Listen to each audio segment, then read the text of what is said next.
Job était un homme exceptionnel, connu pour sa sagesse, sa bonté et sa fidélité envers Dieu. Il vivait dans la région d'Uz, un endroit paisible, où les champs étaient vastes et verdoyants, et où les troupeaux paissaient tranquillement sous le soleil doré. Job possédait d'immenses richesses. Il avait des terres vastes qui s'étendaient à perte de vue, et des champs où les récoltes étaient abondantes. Les troupeaux étaient si nombreux qu'ils semblaient couvrir tout le pays. Il possédait des milliers de chameaux, de bœufs et d'ânes. Ces animaux étaient essentiels pour le commerce et la vie quotidienne. Job était l'homme le plus riche de la région, et tout le monde l'admirait. Mais, plus que ses biens matériels, Job était respecté pour son cœur juste et sa foi inébranlable en Dieu. Il était marié à une femme aimante et ensemble, ils avaient 10 enfants, 7 fils et 3 filles. Ces enfants étaient une source de joie et de fierté pour lui. Chaque jour, Job veillait à leur bien-être et les élevait dans la crainte de Dieu. Il avait l'habitude de prier pour ses enfants, pour qu'ils restent justes et pieux. Seigneur, je viens devant toi pour prier pour mes enfants. Si l'un d'eux a péché dans son cœur, pardonne-le, Seigneur. Garde-les sous ta protection et guide-les dans leur vie. Pendant ce temps, dans les cieux, une grande réunion se tenait. Dieu, dans toute sa gloire, était entouré de ses anges. Mais parmi eux se trouvait une figure sombre et malveillante. Satan. Ce n'était pas la première fois que Satan se présentait devant Dieu. Il allait et venait sur la terre, cherchant à semer la confusion et à égarer les hommes. Et aujourd'hui, Satan se tenait devant Dieu, prêt à défier sa toute-puissance. Dis-moi, Satan, d'où viens-tu? Je parcours la terre, marchant de long en large, observant les hommes, cherchant ceux qui sont fidèles et ceux qui se détourneraient de toi. Et as-tu remarqué mon serviteur Job? Il est juste, il craint Dieu et se détourne du mal. Il n'y a personne sur la terre comme lui. Ha ha ha! Job ne te sert que parce que tu l'as béni, tu l'as entouré de richesses, tu lui as donné une grande famille, il est respecté de tous. Mais si tu prends tout cela, Job te maudira certainement, il ne te servira plus. D'accord. Tu peux faire tout ce que tu veux avec ses biens, Satan, mais tu ne toucheras pas à lui. Tu verras que Job reste fidèle. Très bien. Je vais voir si ta confiance en Job est justifiée. Pour Job, la vie allait changer du tout au tout. La souffrance et la perte se préparaient à frapper sa vie d'une manière qu'il n'aurait jamais imaginée. Le test de sa foi était sur le point de commencer. Les jours qui suivirent, un messager arrive en courant, essoufflé. Il s'approche de Job. « Maître, des bandits sont arrivés et ont volé tes chameaux. Ils ont tué les serviteurs qui gardaient les animaux. Ils ont tout pris. Je suis le seul qui ait survécu pour venir te le dire. » Mais avant même que Job puisse digérer cette nouvelle, un autre messager arriva, le visage rempli de terreur. « Maître, un grand feu est tombé du ciel et a consumé tous tes troupeaux de moutons et de bœufs. Tout est réduit en cendres. Les serviteurs sont morts dans l'incendie. » Mais les épreuves ne s'arrêtèrent pas là. Peu après, un autre messager arriva, portant une nouvelle encore plus terrible. « Maître, des bandits sont venus. Ils ont tué les derniers serviteurs et ont pris tous tes armes. » Mais il y a pire encore. Tes enfants, tes 10 enfants, étaient réunis chez le fils aîné pour une fête. Une grande tempête a frappé, renversant la maison, et ils sont tous morts sous les débris. Job est figé. Son visage se décompose. La douleur est presque insupportable. Ses enfants, qu'il aimait tant, n'étaient plus là. Il déchire ses vêtements en signe de deuil. Il crie à Dieu se demandant pourquoi cela lui arrivait à lui. Ensuite, il se rasa la tête. Job, dans sa douleur profonde, se leva et se prosterna devant Dieu, malgré toutes les tragédies qui venaient de frapper sa vie. Il se tient dans la poussière, en prière, levant les yeux vers le ciel. « Seigneur, tu as donné, tu as repris. Que ton nom soit béni. Même dans cette souffrance, je reste à tes pieds. » Bien que Job fût brisé, il ne maudit pas Dieu. Il était profondément affecté par la perte de ses biens et de ses enfants, mais sa foi en Dieu restait intacte. Pendant ce temps dans le ciel... Vois-tu, Seigneur, Job ne t'a pas maudit malgré tout ce qu'il a perdu, mais il n'a pas encore été frappé dans sa santé. Si tu lui enlèves sa santé, il t'abandonnera. Tu peux toucher à sa santé, mais tu ne le tueras pas. Tu verras que Job restera fidèle. Ainsi, Satan reçut la permission et frappa Job de terribles plaies, mais il ne pouvait pas toucher à sa vie. Job, déjà accablé par la perte de sa richesse et de ses enfants, allait maintenant souffrir dans son propre corps. Seigneur, pourquoi permets-tu cela? Pourquoi cette douleur? La femme de Job, bien que profondément attristée par les événements, se tourne vers son mari avec une proposition désespérée. Job, regarde ta souffrance. Pourquoi restes-tu fidèle à Dieu? Maudis Dieu et meurs. Que vaut-il la peine de vivre ainsi? Tu parles comme une femme insensée. Si nous recevons le bien de Dieu, ne devons-nous pas aussi accepter le mal? La femme de Job, dans sa douleur et son désespoir, proposa une solution extrême, abandonner Dieu.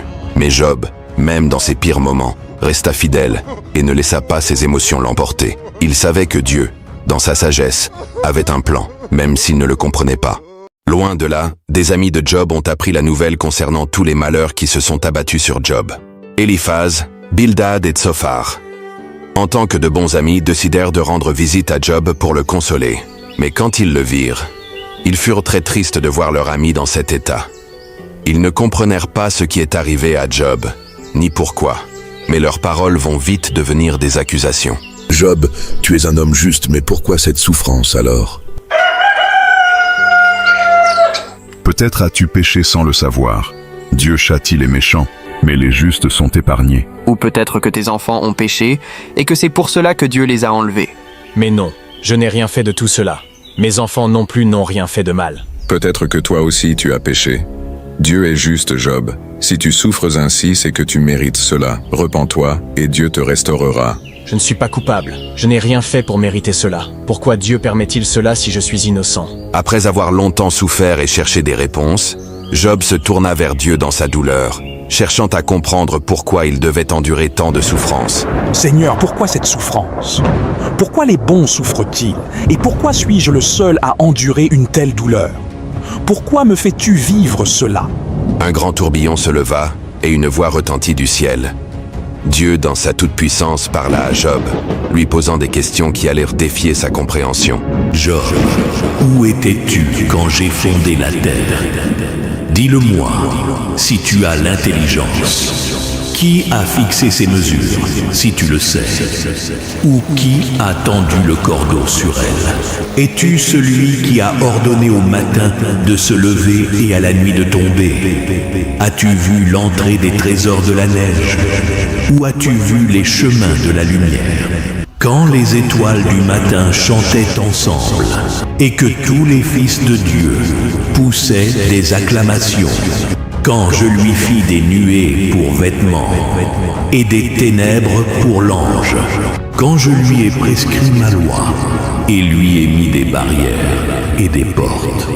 Dis-moi, Job, as-tu donné un ordre à la pluie? Ou bien as-tu observé la naissance des chevreaux dans les montagnes? Sais-tu, quand les chèvres sauvages mettent bas, as-tu observé les biches quand elles accouchent? Peux-tu compter les mois de leur grossesse? Sais-tu le temps où elles doivent enfanter? Quand elles se courbent pour mettre bas, se lèvent-elles? Qui a mis en liberté l'âne sauvage? Ou as-tu fait paître les lions dans la savane? Qui fait sa proie pour se nourrir? Rugit-il dans la vallée? Qui lui envoie sa nourriture à chaque fois qu'il a faim? Les corbeaux, qui sont leurs jeunes, crient à Dieu. Errent-ils sans trouver de nourriture? Le cheval te donne-t-il des forces? Fais-tu sauter sa crinière avec des hennissements? Il rit du fer et de la lance. Il ne craint pas les armes. L'aigle prend-il son vol par ton commandement? Et s'élève-t-il pour prendre son envol vers la mer? C'est là qu'il trouve sa proie. Ses yeux la contemplent de loin. Ces petits ont leur nourriture dans le sang. Et là où il y a des cadavres, il est là. Voici le béhémoth que j'ai fait avec toi.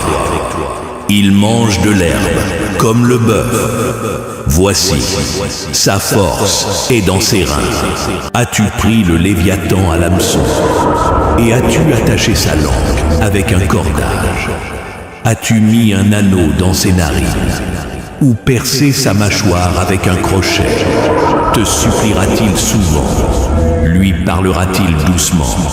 Fera-t-il une alliance avec toi pour que tu le prennes pour esclave à perpétuité? Ces questions étaient destinées à rappeler à Job l'immensité et la sagesse de Dieu dans la création. Elles servent à souligner que Job, en tant qu'homme limité, ne peut pas comprendre pleinement les mystères de Dieu. Je reconnais que tu es Dieu et qu'aucune de tes œuvres ne m'échappe. Je parle de ce que je ne comprends pas, de choses trop merveilleuses pour moi. Parce que tu n'as pas maudit mon nom, mais que tu m'as honoré dans ta souffrance, je vais te bénir. Je vais te rendre 2 fois plus riche qu'avant. Tes enfants seront nombreux et tu vivras une vie longue et paisible. Dieu se tourna ensuite vers les 3 amis de Job. Ils avaient accusé Job à tort, pensant qu'il avait péché. Dieu, dans sa justice, leur parla avec fermeté. Ma colère s'enflamme contre toi et contre tes 2 amis, parce que vous n'avez pas parlé de moi selon la vérité, comme mon serviteur Job. Maintenant, prenez 7 taureaux et 7 béliers. Allez vers mon serviteur Job et offrez un holocauste pour vous. Et mon serviteur Job priera pour vous. Si Job prie pour vous, je vous pardonnerai. Les 3 amis de Job, pleins de crainte et de honte, allèrent vers Job. Ils lui demandèrent pardon pour leur jugement hâtif, et Job, dans sa bonté, pria pour eux. Dieu les pardonna, leur montrant que la réconciliation et le repentir étaient plus importants que les accusations. Job retourna à une vie de prospérité, ses champs regagnant des récoltes abondantes et ses troupeaux se multipliant à nouveau. Mais plus que les biens matériels, c'était la paix intérieure et la compréhension de la grandeur de Dieu qui lui apporta une satisfaction profonde. Il vivait maintenant entouré de sa famille et de ses amis, et il leur enseignait les leçons qu'il avait apprises.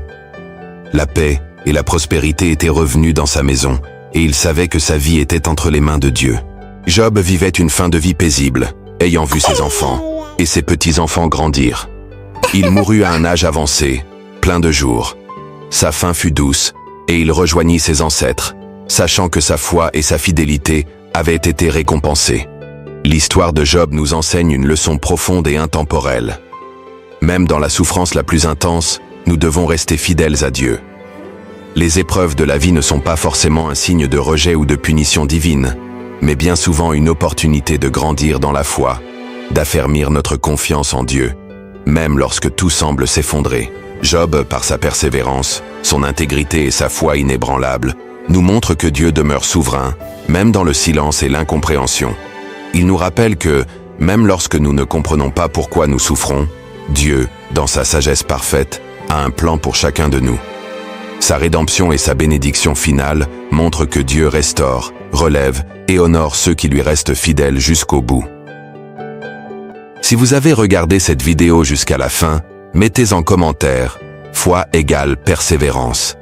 Si cette œuvre vous touche, aidez-nous à l'emmener plus loin, afin qu'elle puisse atteindre encore plus de cœurs à travers le monde. Nous donnons tout pour continuer cette mission, malgré les difficultés. Votre soutien est précieux. Aimez la vidéo, partagez et surtout, abonnez-vous. N'hésitez pas à découvrir les autres vidéos de la chaîne. Merci infiniment et que Dieu vous bénisse abondamment.